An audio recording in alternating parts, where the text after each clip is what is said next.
worth of time in the tech.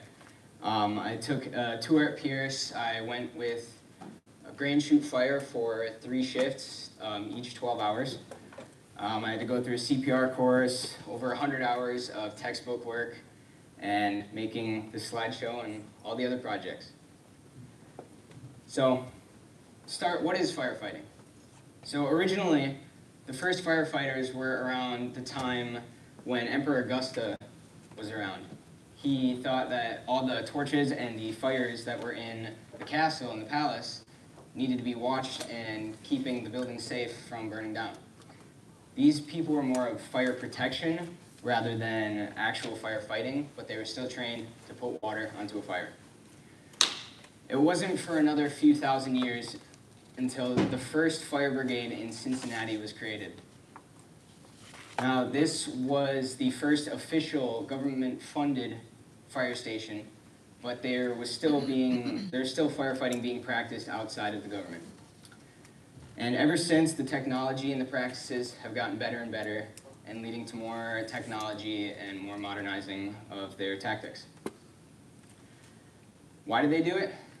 It's simple, the community. A lot of firefighters do it for the community, and they're part of the community, not only for saving lives, but as well as teaching people how to protect their homes, protect their families, and how to care for people. So this is what we'll be going over today. We'll start with the equipment, go into lifestyles, scenarios, and then you'll get to learn some skills today. So let's start with some equipment. So I'll be going over the uniforms, the vehicles, and the equipment. So we'll start with some of the tools they use, or the uniforms.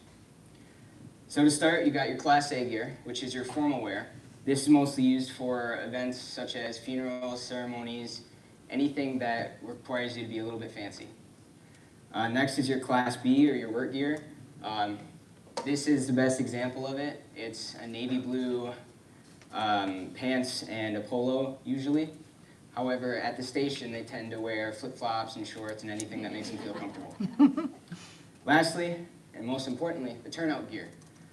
This is your fire-resistant jacket and pants and boots that help firefighters go into a fire without getting injured or severely burned. I'll talk a little bit more about this later. Next, we got hazmat. These are specialized suits to protect from any biological or nuclear hazards, anything that could pose a threat to you. Usually, there are 3 classes of hazmat suits. The Class A and Class B being utilized more often in fire, as Class A has the tank inside the suit with the firefighter. Next, you got your wildland fire. This is more of a park ranger job. You go around doing controlled burns on the forest, keeping them from catching fire, and in the event of a wildfire, you go out there and you help save people as best you can. Lastly, diving gear or wetsuits. There are specialized dive teams that go in for search and rescue. A lot of time it's more search, as no one can really live underwater. There's also the wetsuit. With Grand Chute, I saw that they have wetsuits on their rig, which they put on and go into retention ponds and lakes to help pull people out. So now we'll take a look at the SCBA. This is the primary breathing apparatus of firefighters. This is how they breathe in a fire and in low oxygen environments. So SCBA stands for self-contained breathing apparatus. As you see, it's got a refillable tank. It can come apart at this little strap right here and pull out. You connect it to the regulator, which has a valve and a bell. The bell lets you know when you turn it on and when it's low on oxygen. You've got something called the buddy system. You hook this up to another tank, and it will equal out the amount of oxygen in each tank, as well as help someone breathe if they don't have a tank. You can connect a mask to it. And then, speaking of the mask, these have clip-on hoses that clip directly to the mask, and it helps you get the oxygen into the mask as well as being eye protection because smoke and eyes do not mix. Next we have our pass device. Now this is a newer one. Older ones used to be little orange boxes that they wore. This would tell you if a firefighter doesn't move for an extended period of time, it'll start going off, meaning that firefighter might be in danger. As well as you can push that big red button and it'll make a very loud noise. So take a listen to what it sounds like.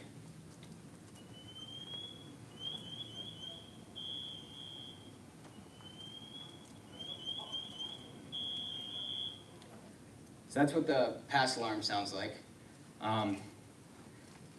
Other than being just a device to alert firefighters in need, it's been integrated as the PSI gauge for firefighters so they can see how much they have left and when they need to get out.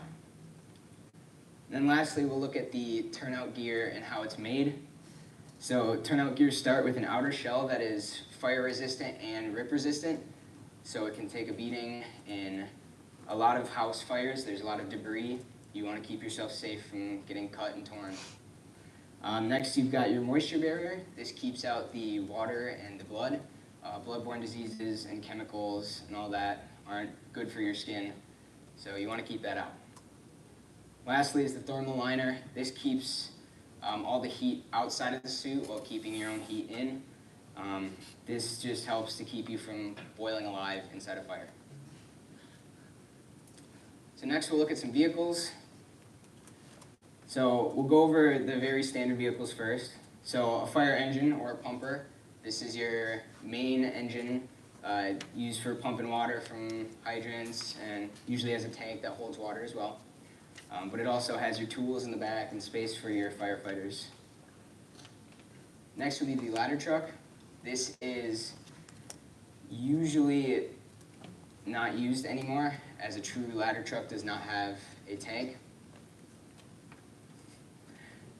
So it still has your storage space, but it has a ladder with a bucket. Helps you get up to multiple story buildings. Next is the tiller. There are two types of places and stations that use this. Rural areas that don't have enough of a budget for 2 fire engines, and big cities where they need big ladders. So as you see, there's a lot more storage space. There's a lot more space for a tank and a pump. It's also got a bigger ladder for bigger fires, as well as having a driver compartment in the rear that allows the back to steer by itself. Next is the quint. This is known as the quintuple combination truck. This utilizes multiple different things into one truck.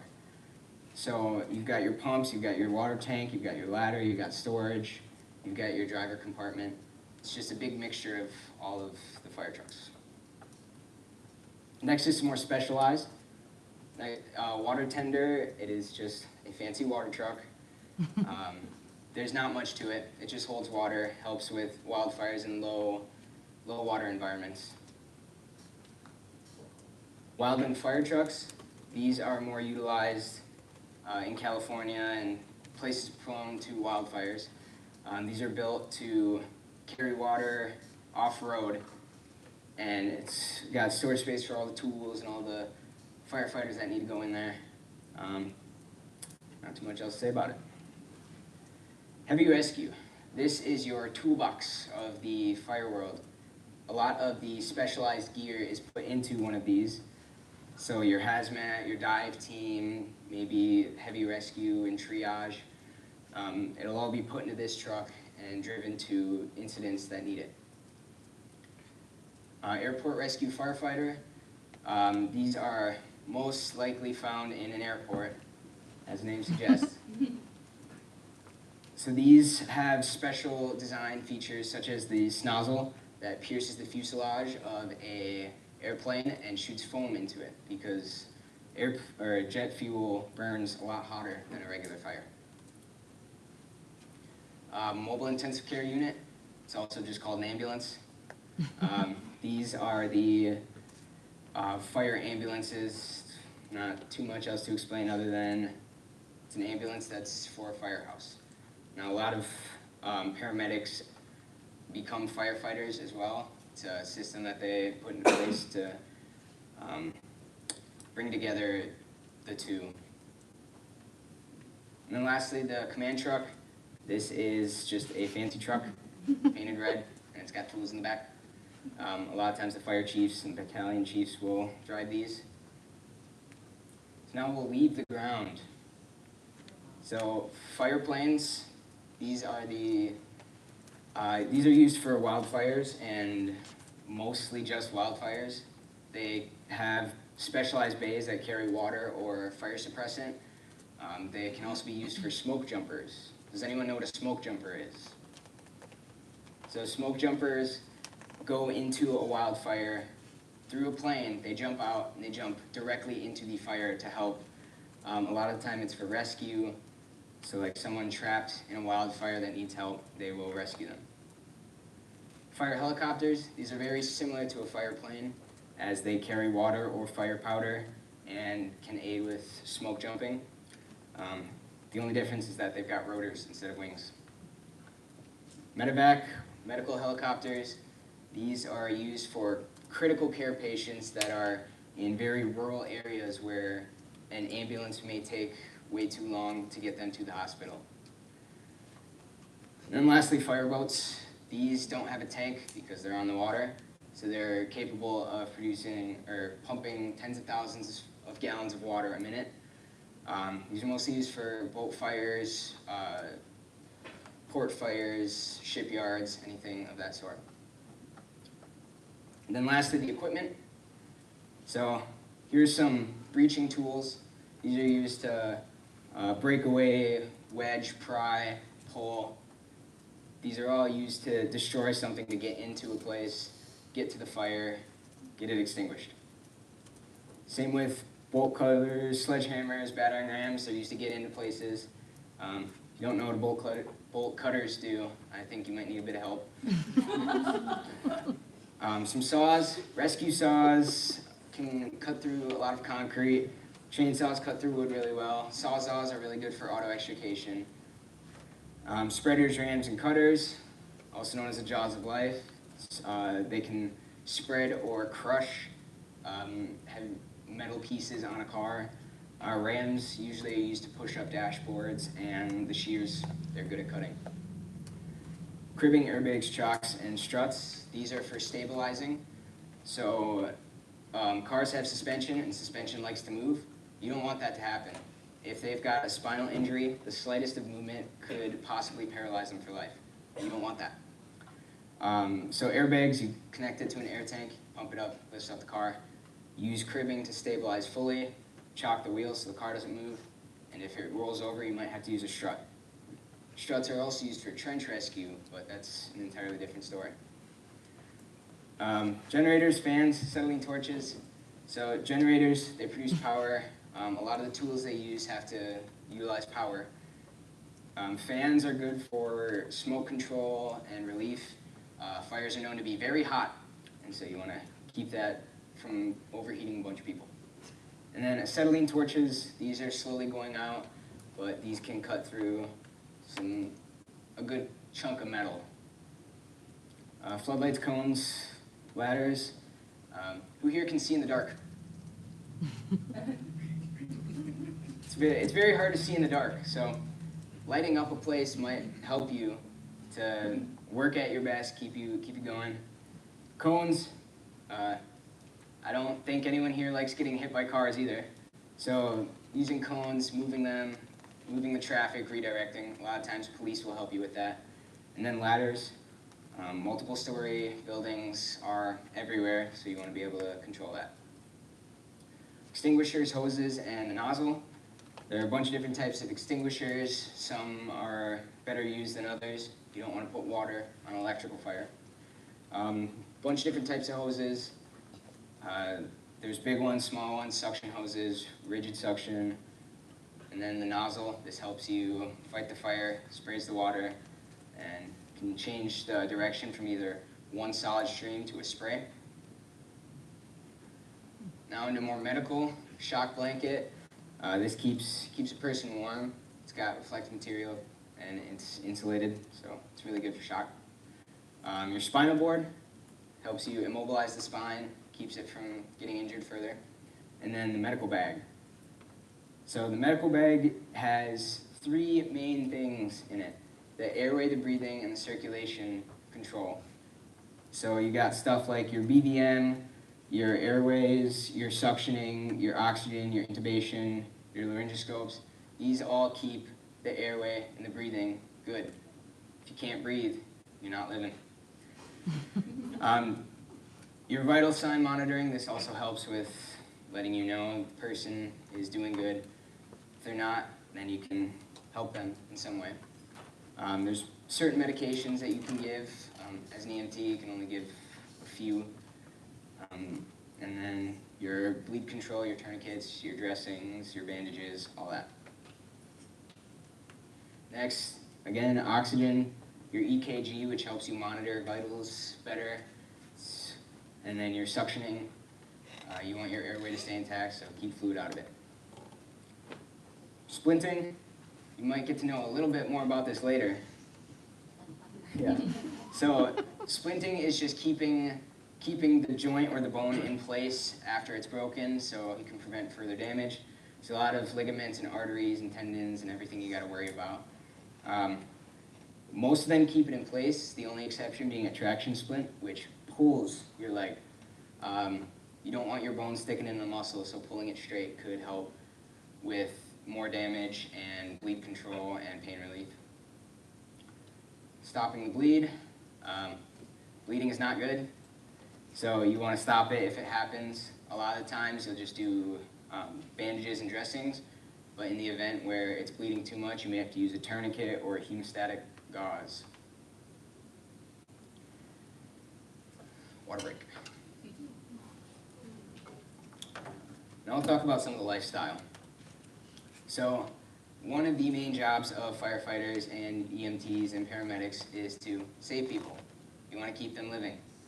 So there's a lot of training involved, there's a lot of work involved, there's a lot of being prepared involved.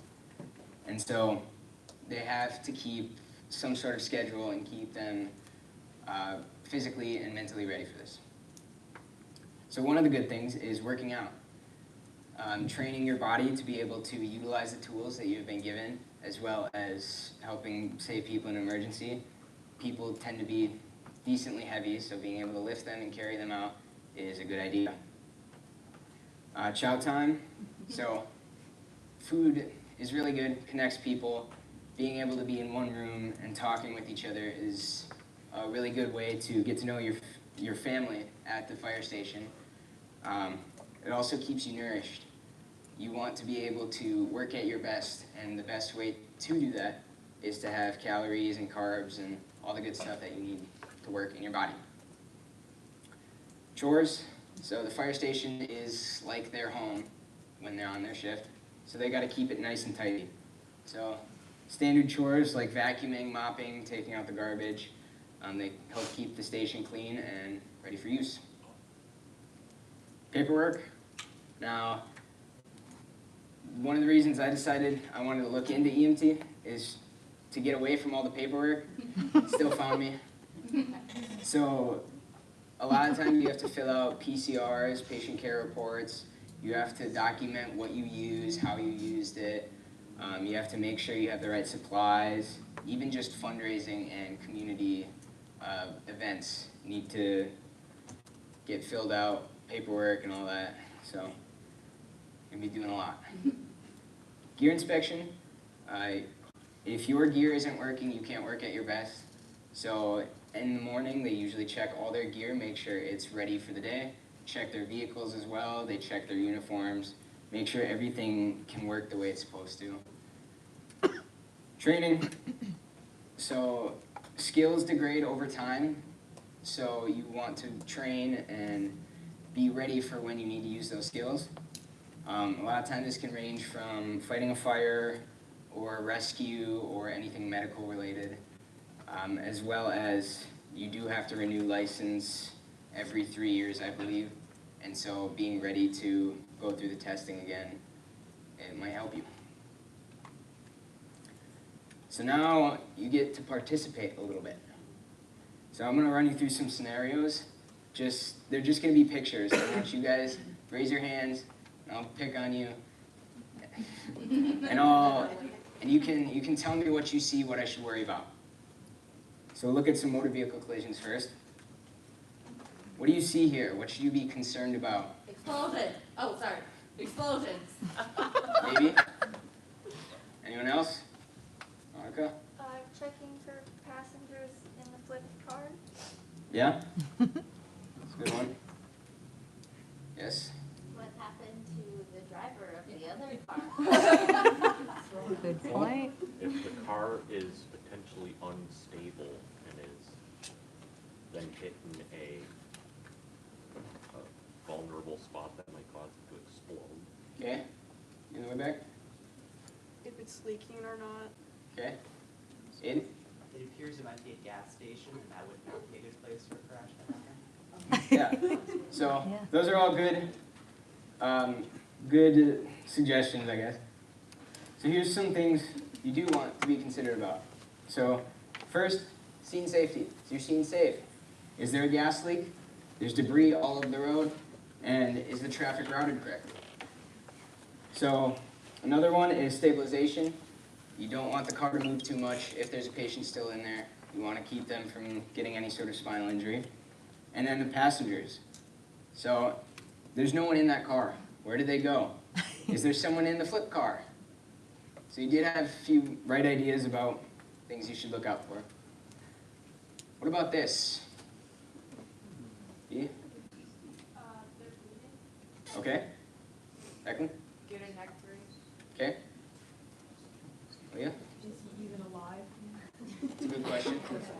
Aiden? General head trauma or concussions. Okay.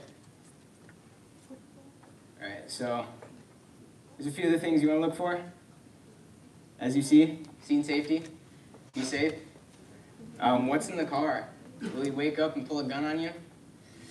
I think I know a few things that happen in EMT class. So the other thing, he's bleeding. It's a very minor bleed, but you still want to make sure it's not going to cause him to bleed out. You want to stabilize the neck. He's passed out. You don't know if he's got a spinal injury. Keep that from getting worse. And then lastly, the ABCs. His head is tilted to the side. He might not be breathing correctly. You want to get that open. So some general rules with car crashes. You want to take the patient out of the car in the safest way possible. So this is a KED board. It's not really used anymore, but it helps keep the spine stable and allows you to pull them out. You also want to remove the car from the patient. Don't take the patient out of the car, take the car away from the patient. It means cutting the roof off, cutting the doors off, anything like that. Next, we'll look at some altered mental status. So what do you see here? What should I be concerned about? Overdose. Aiden? Violence, in case they are in a condition like inebriated. Okay. Anyone else? Luki? He has a cane, so that could mean that he's got an injury or previous injury. Okay. Don't step in the chewing gum. Yeah. So, again, scene safety. So, we don't know what happened here other than he's passed out.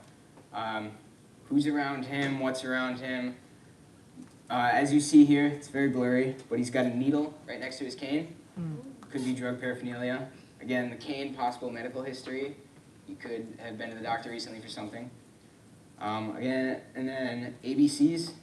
His neck is kind of in a weird position. Is he breathing right? You gotta make sure it's under control. All right, what do you see here? Black Friday shopping. Oh, raise your hand. Oh. Declan? I mean, everyone's either passed out or dead, so gas leak? Maybe? Well, Stole my answer. yeah. So, scene safety. If that isn't in your head already. So, there are multiple patients. What's the cause for this? Some of them look like they're laughing hysterically. So, this could most likely be a gas leak or some sort of carbon monoxide poisoning. if there's multiple patients, you do have to take that into account. It's in a closed space. Yeah, you did a good job with that one. This is Dexter. Yeah, where's Dexter? Hi, Dexter. So what do you see about Dexter? Robin? You have a real bad headache. Okay. Brady, did I see your hand? Yes, he looks like he's gonna pass out. Okay, Cooper? He's really cool. B? He also looks pretty stressed. Okay, Declan? ABC. Yeah, possibly. Cameron? Scene safety. Good job. Aiden? He is currently conscious. Mm-hmm. He is. Declan? Drunk paraphernalia. Not necessarily. Cameron? Violence? You never know. Alex? Dexter? Beatus. Possibly? Diabetes. Really? Alex gonna use it. Okay, well, you were correct about that. So, again, scene safety. He's obviously in distress, right? He looks like he's not having a good time. He has a blood sugar sensor. He's got type 1.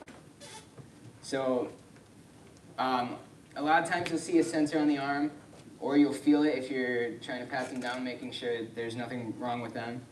And then sometimes they have sensors on their legs or thighs. So, yeah, you should always just double check on blood sugar with that one. Next, we'll go into fire. So, what do you see here? What should I be concerned about? Scene safety, good job. Cameron? Why is there smoke? Yeah, good question. Ashley? That is a concern, yes. Aiden? Are there people inside of the home? Good one. B? There's also another firefighter. Okay. Cooper? I feel like maybe because there's a fire, you gotta look out for like pouring down things, you know. Yeah, debris. That's good. Veronica? What kind of fire it is, because there's no flames and just smoke.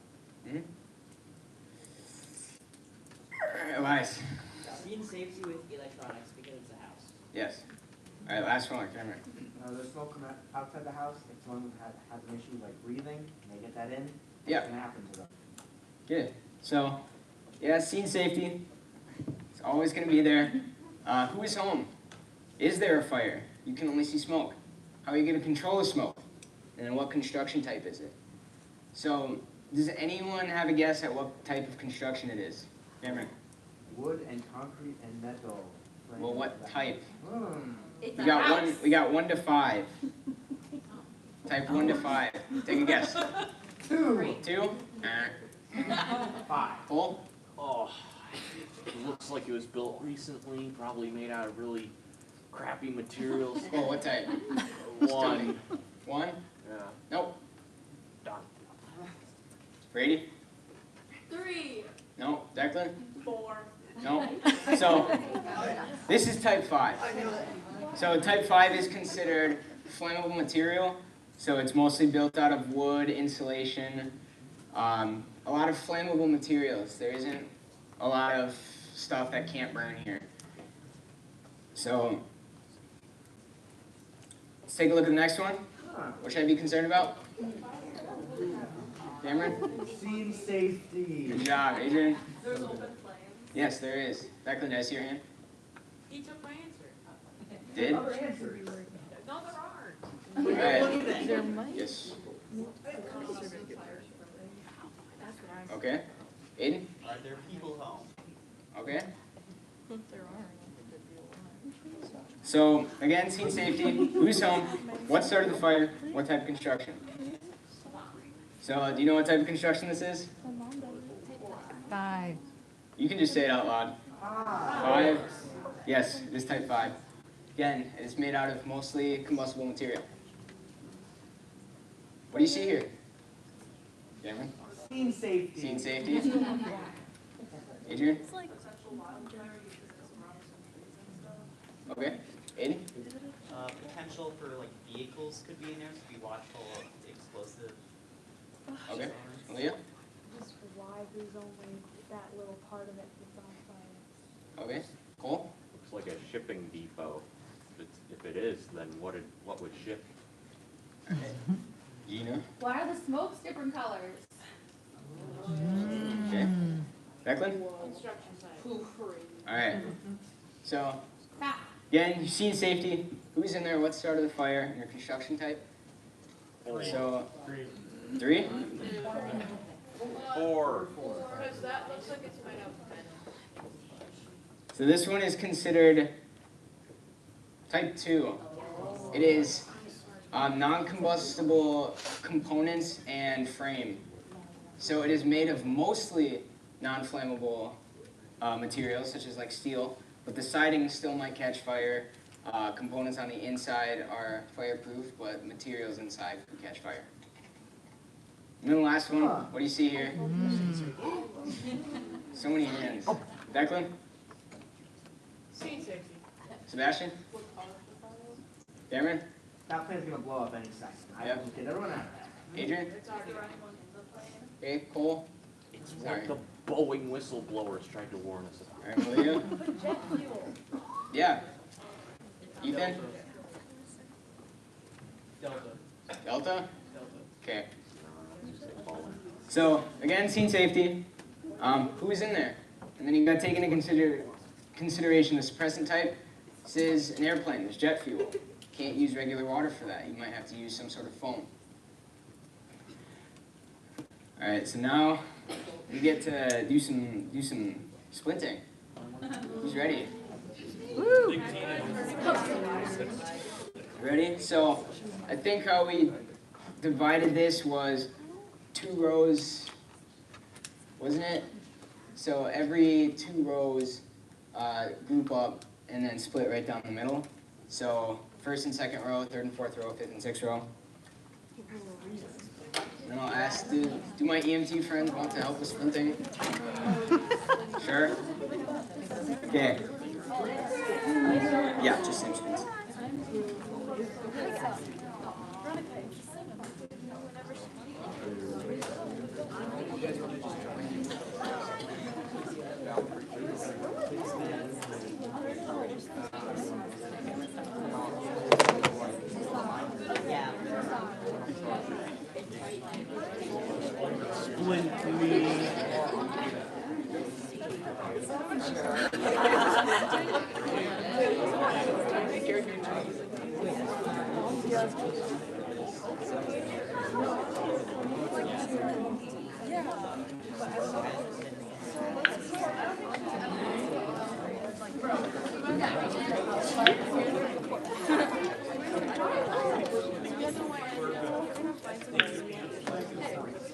Why? Oh, okay. I agree with that. I agree with that logic. Why? So, just gonna quickly show you how to splint. The basic principle of splinting is wherever your fracture is, to go above and below at the joints.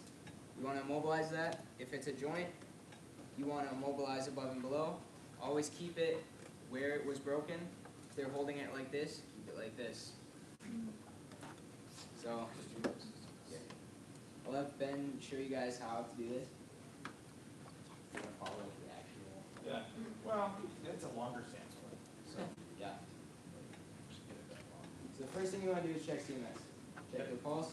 Check pulse, paralysis, paresthesia. Want to make sure that they can wiggle their fingers. They can touch. They can feel which fingers you're touching. They've got good capillary refill. Make sure that there's no extra pressure at the break site. Make sure that they are not in too much pain. So then someone's going to come stabilize. So you will have multiple partners for this. So, with something for like the wrist, you want to keep his hand kind of in a position of use. So he'll grip the end of the splint, and then we'll bring it up here. Actually, fold it over a little bit. Make it a little bit more rigid. And you kind of want to form it to the limb. So you want to be able to like have it bend around so that it provides that support without allowing his wrist to bend too much. So you want to grab some of that.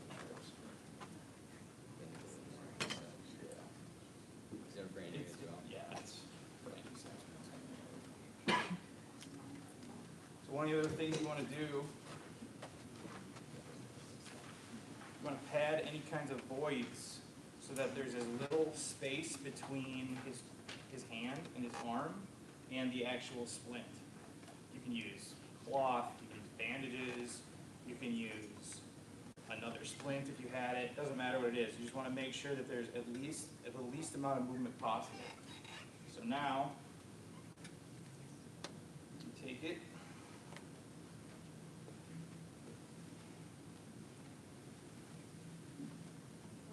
And you get it about as tight as you can, making sure that the knot is not touching his skin. So the pressure is on the splint, not on the patient.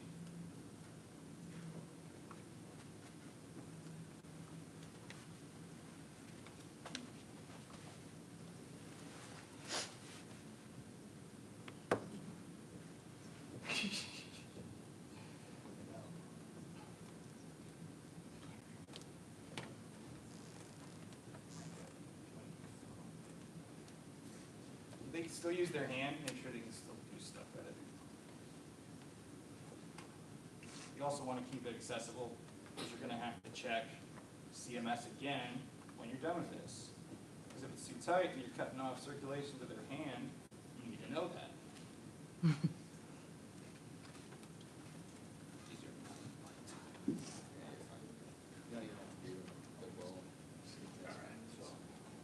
Ben, what does CMS mean? CMS stands for circulation, motion, and sensation. The reason why it's important is if you lose that at any point while doing the splint, you might have made the injury worse. You just want to make sure that you don't lose the ability to move your hand. It's not paralyzed, because that could result in paralysis for the rest of your life. That's bad. So this is only step one. Another thing we would do is we would immobilize the arm. So we would bring it as close to his body as possible. We'd bring a sling down here with a knot in it to provide a bit of support for his elbow. Make sure it doesn't pivot. And then we would swap around his body to pin his arm to his body so it doesn't move away. And then check CMS one more time. Yep. Anytime you touch him, check it. Yep. So this is what just a simple radius ulna splint would be, assuming the break would be like right about here. So remember, position of comfort, you want to keep it from the joint to the other joint, or if it's the joint, you want to go above and below the joint. Something like that. So we're going to have the rows, so each second row, so rows 1, 2, rows 3, 4, and then we'll give you guys an opportunity to try it out. Yes. I think the best roll here. Go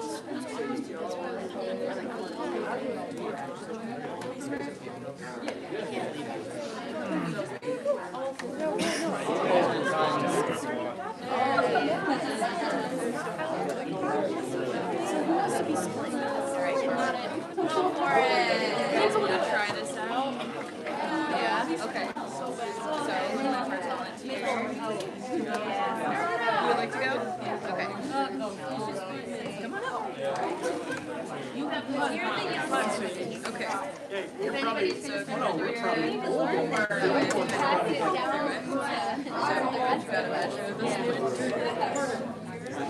where, let's say I broke my arm, I needed right? Yep, I would maybe fold that in just a little bit. Alright, and you're going to make sure this is nice and comfortable for my wrist and my arm. You're going to have to consider now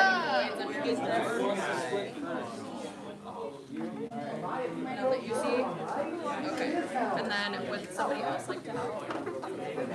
Okay, so it's not going to do with your hand, otherwise it will break. So at the joint, so at the wrist and at the elbow. So you're just going to make sure that this is nice and tight on there and it stays up to my skin, okay? I'm going to give you these. And I'm gonna have you kind of around the injury, just bend forward so it lays nice and yeah, it's pretty tough. Alright, so So you're gonna point it actually up towards me. So it kind of just forms to my arm. And they're new, so they're a little harder to bend. Yeah. Yeah, how are you supposed to not hurt your patient when you do that? Yep, that's good for, we'll just call that good. Alright, and I'm gonna still have you immobilized from the top and up here. You're okay. Alright, and now you're gonna tie one of those to the top of my arm, right here, around, making sure that the knot is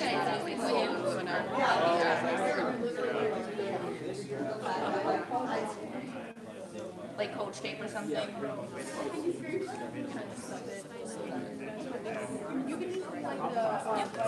just make it nice and tight.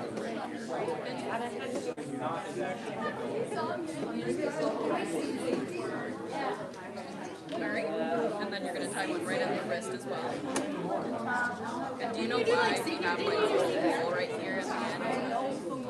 So what this does is it makes sure that you're maintaining sensation and everything in your fingers, but it also allows for your fingers, like let's say we're bandaging instead of splicing, it allows for you, let's say you have injury, it allows that your tendons and ligaments don't shorten.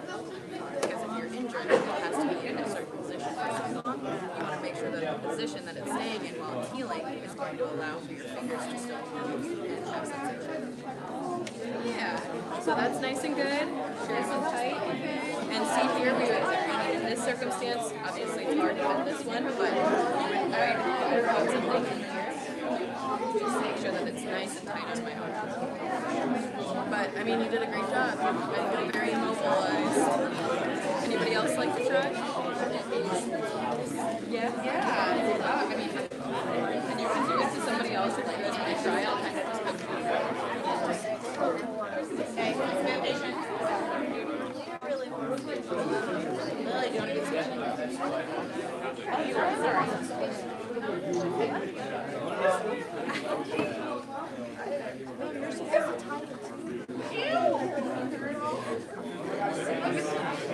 Be the patient.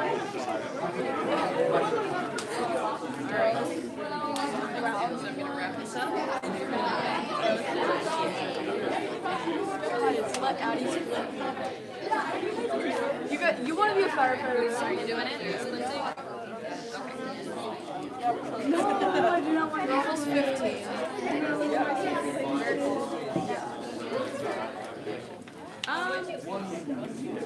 You would have them, you would want however they're found, keep it that way, so you could do it this way. Yeah.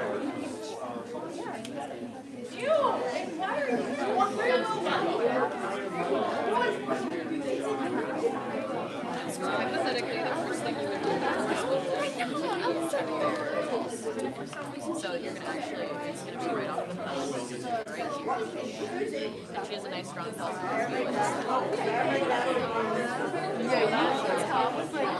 that's good. It means she still has a radio pulse, so she's still getting blood down to that part of her brain. Wait, you can here, and then usually you would ask the question,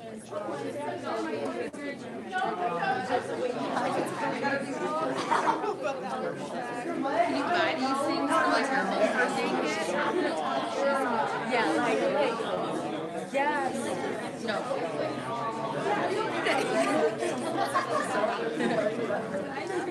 Yeah, I feel like most like basic first aid kits have like maybe a sling in it or something.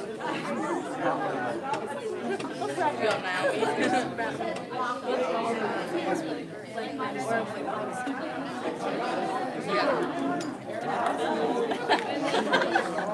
Yeah, bells.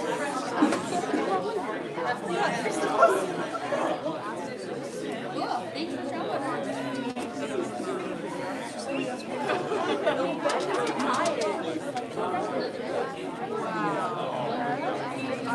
Oh, I see.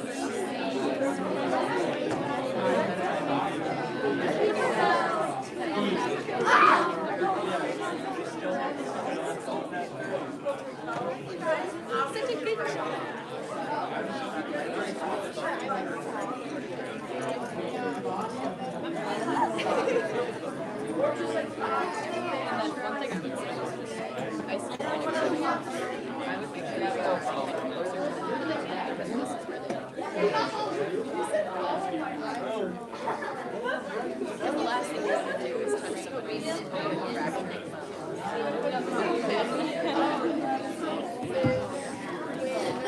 I have your attention, please?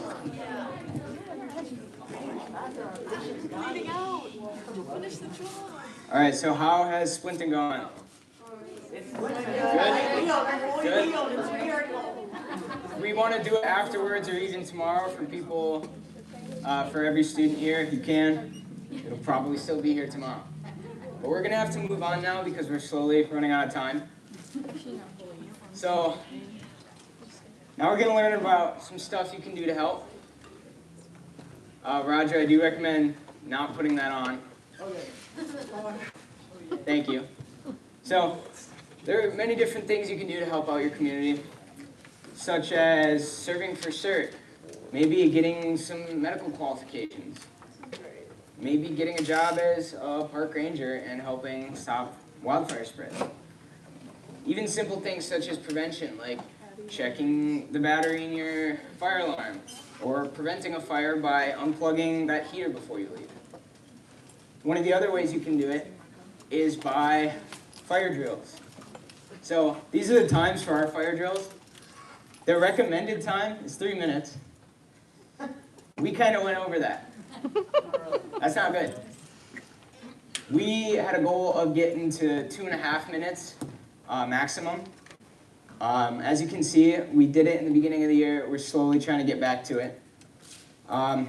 Good job, dude. So yeah, one of the things you can do is participate in a fire drill. Hold on, just 1 second. What the heck? Yeah, so, fire drill. Go, it's a fire drill. Oh! Where do we go? We don't know where to go. Go fast. Go fast.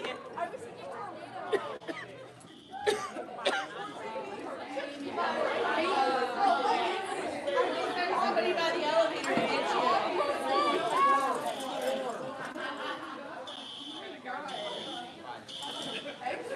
You guys want to say yours? You guys are gonna fight the fire? Yeah. Patrick's gone. Oh, there he is. He's coming with everyone else.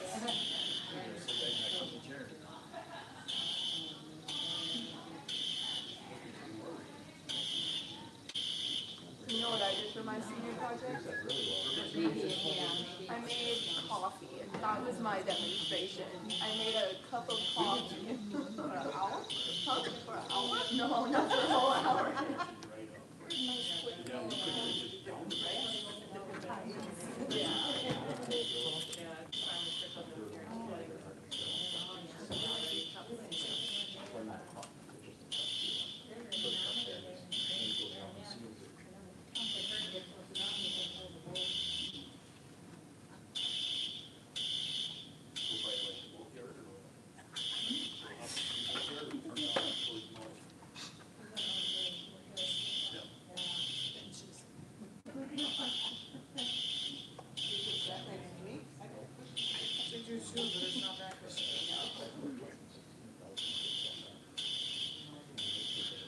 Oh my God, shut up. Don't say that. That's what I thought I could. Remember when I thought 12 and I thought, no, I couldn't do that old.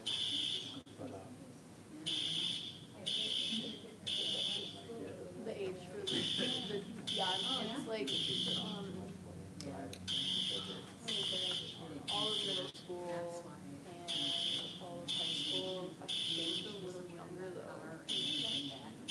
And what is I know it differs. Like the main difference, it's all project based. So when I went here my junior and senior year, every single project that I did was for like a different like for like math or like science, you know what I mean? But I had to, I don't know, like I got to do like art projects for it, or like photography projects, or like make like a video documentary on it. It's really cool. It's just more like, I don't know, you kind of do everything yourself. You're given like literally your own little office area, and like you're in charge of logging every single hour of work for every project. And, yeah, that's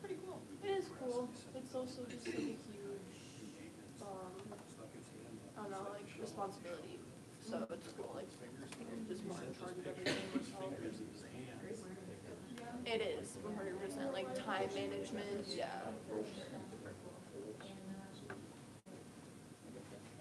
I'm just sure it is from when I graduated.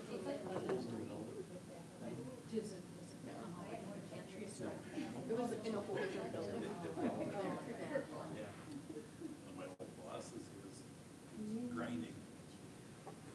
Just going to check a height or something, he didn't realize it. Taking notes. Sucked his finger in there. Blew the end of his finger off the whole cuticles. Blew off his whole X-ray.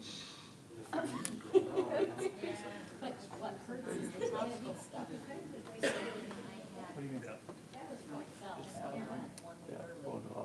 They took off this thing they had, but the splint thing was giving me a big bruise right here, and that's why it hurt. So I got a bruise here, and stitches, otherwise it's bruised. Thursday, hoping this will be better. Yeah, I would have had it, that was all left. Or whatever, and I'm gonna have to wait till this Thursday, and I'm glad. I've seen him walking down the street or something.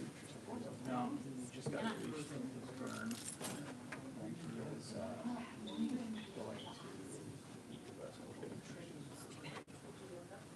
No, I just love it. I think they want him to just like he had the boots on, he had the fire shoes, he had the black sweater, hood up, glasses, and he had the mustache. I could have sworn it was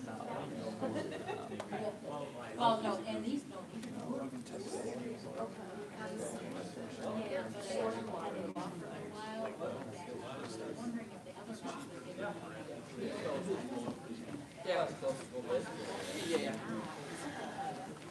getting.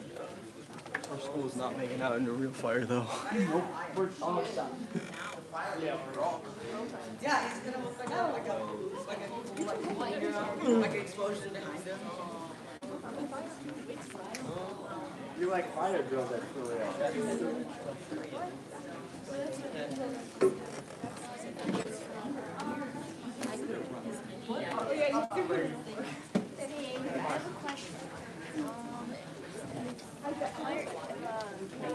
Fire started from the other and started spreading like to the ground. I remember when you get some of your stuff. Oh, I get Don't hit save. Not making it out. That's 5 seconds. Where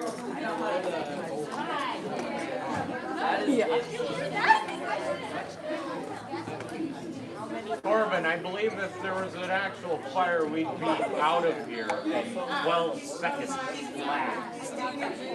Oh, I believe it. We use steroids. Am I wrong? We can be like the Russians who abuse steroids. Shoot up and kill All right. So everyone got 2 minutes, 5 seconds. That's a really good time. It's better than the start of the year. So, gonna finish up this presentation now, just talking a little bit about my future. So, why did I choose this project? Well, you can see my grandpa. Hi, Grandpa. So, he used to work at Pierce, along with a bunch of other different manufacturing places, such as Oshkosh, Miller Electric, a bunch of other places. And he kind of got me into fire trucks. The one day I got to go with him to tour a little bit of his job site and got to see all the fire trucks, got to train with the firefighters. So that's why I decided to do this project. I like helping people.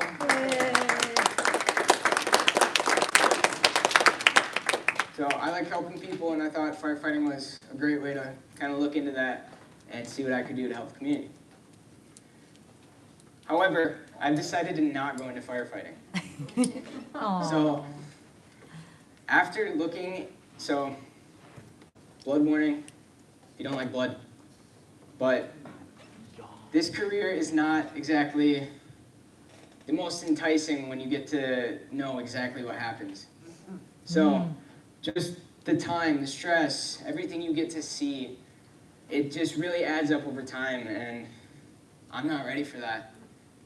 Maybe in the future, but not currently. So I'd like to take a moment to thank a few people. So thanks to the Grand Chute Fire Department, Jamie Leonard at Nina Menasha, Brian Bending, the fire instructor at FBTC, 3 of the instructors at my EMT class, Tracy, Thomas, and Andrew. They taught me everything I need to know about medical stuff. Stephen Kohler, the director of HR at Pierce Manufacturing for the tour. My grandpa, Timothy Simmons. My grandpa, my role model, he used to work at Pierce. Dexter. Hi, Dexter. Yeah. Just having someone who has some sort of disability, some sort of illness, just getting to know firsthand is really good. Pete Hippis, he helped me with just finalizing everything fire aspect related. Everyone in my EMT basic course, thank you.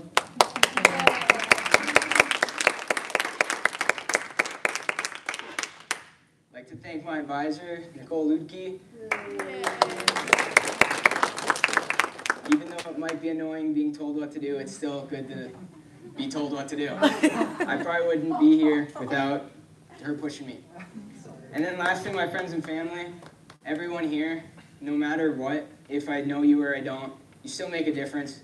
You're still a really good asset to have around the community. Yes, clap for yourselves. And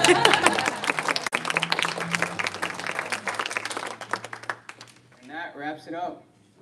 Thank you.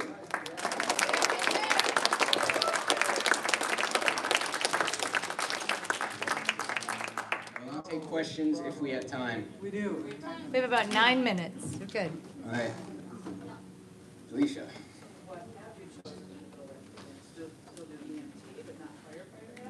So the question was, what am I going to do? Probably work at Quick Trip. Yeah, just get work, get money, get stable. Yeah, I don't know if I will go into firefighting or not. It's just really up to what happens in the future. And Gina? Why do they always send a fire truck if you call 911 for something that's not like, you don't need an axe or a fire hose? Yeah, so the question is, why do they always send a fire truck to emergency situations? Firefighters are supposed to be able to help lift things. We did talk about this in our EMT class. There's a branch called, what was it called? The bariatric. Yes. People who are considered obese, usually getting them onto the cot is a bit of a struggle, so having an extra set of hands help lifting can really help with that. Same thing with safety. A lot of the fire trucks, they can take a really big beating. They're really strong. Sage? What was the hardest part with finalizing your senior project? So the question was, what was the hardest part of finalizing my senior project? Oh, come on. Half of this is I don't know what exactly the question entails, but for the deciding factor of why I did this was because Start College Now, they're offering an EMT basic course, and so I took it thinking that I was going into the field. I don't think I will be going into the field. Very stressful. Hazel? What type of training do people have to do in order to be the firefighter? So the question is, what type of training do you have to do to be a firefighter? The very basic is Fire 1. If you know Fire 1, and if you know EMT, that's usually the good base tools for becoming a firefighter. However, they do have to go through fire protection, Fire 2, hazmat training, paramedic training. There's a bunch of different qualifications you can do to become a firefighter, but Fire 1 and EMT is pretty much the basics. We do like drills, like save people from hazards. We do scenarios. It's, so for the like final test to tell you if you've become an EMT or not, the NREMT, they have you do a scenario, and you just have to treat the patient like it's an actual patient. So yeah, that's what we're training for. Grandpa? In a real fire, how long would a firefighter be safe wearing his gear in a fire? So the question was, how long would a firefighter be safe in his gear during a fire? If it was just the clothing, you'd be safe for a very long time. They're built to last. They're built to withstand time and fire and all this nasty stuff in a fire.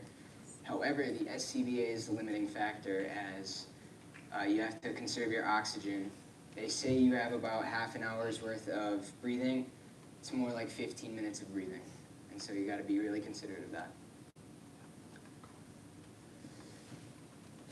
I'm sorry for getting your name. Haley. How hot is it like in the firefighter suit? Because it looks like, I don't know how to explain it. It looks like you'd overheat in it. So the question is, how hot would you get in a firefighter suit? You will sweat. You will be really warm, but the thermal liner will keep you from overheating. So it just keeps your own body heat in. So the more you exert yourself, the warmer you'll get. Aiden?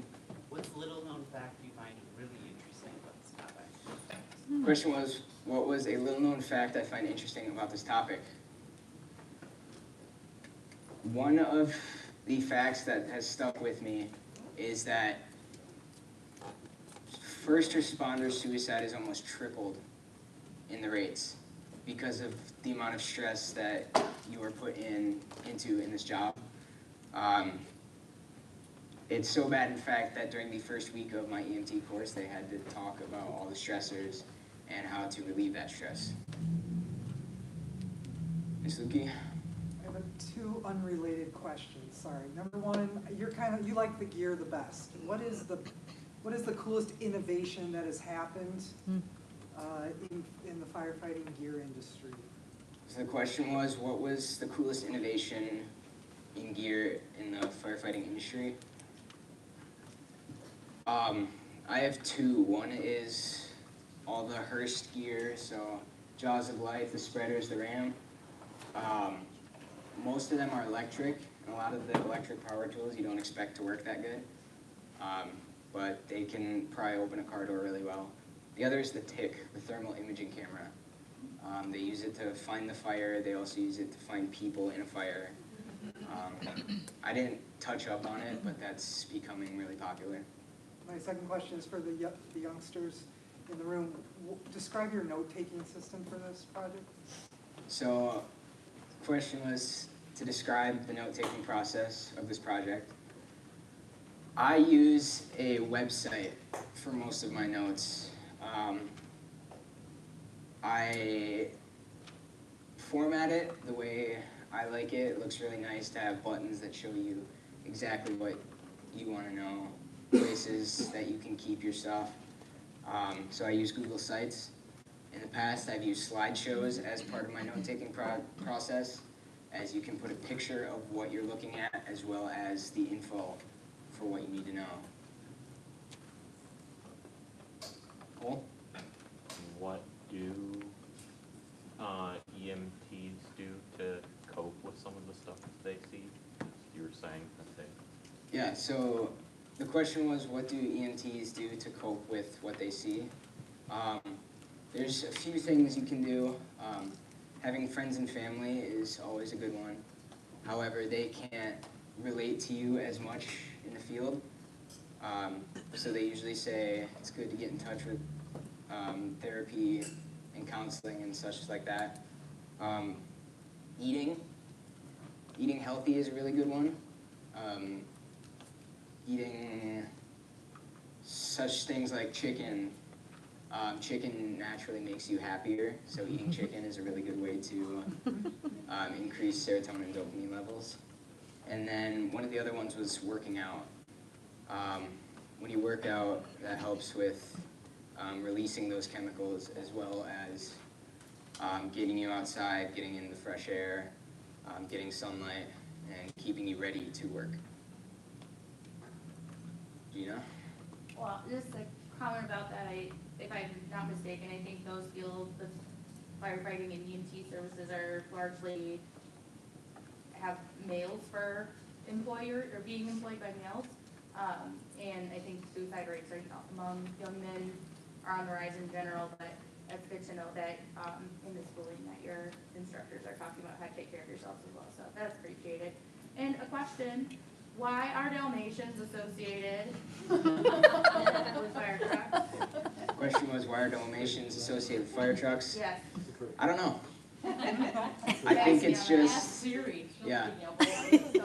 I think it was just to have a pet around the fire station and it stuck around. Pets are another good way of stress relief, but they're high maintenance. Just have one more speech ahead of you.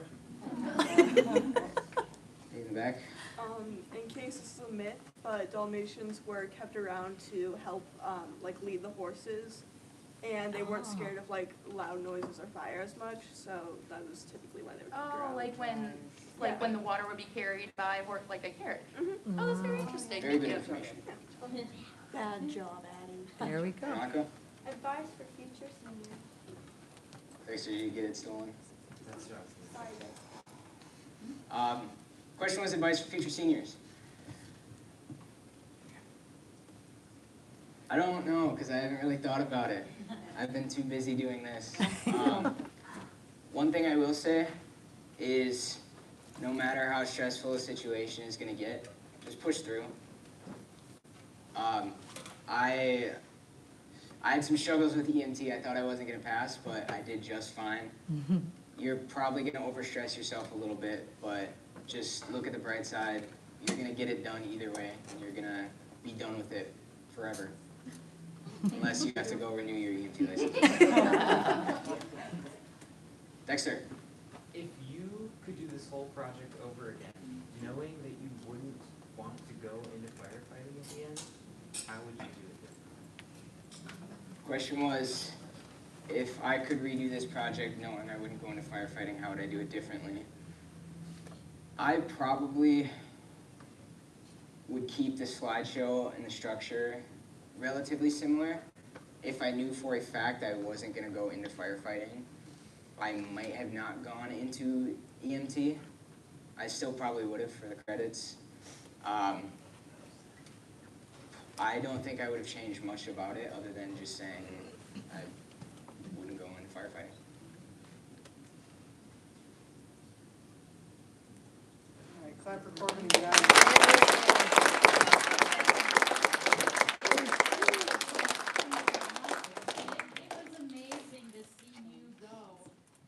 Starting your senior year as a boy and through this process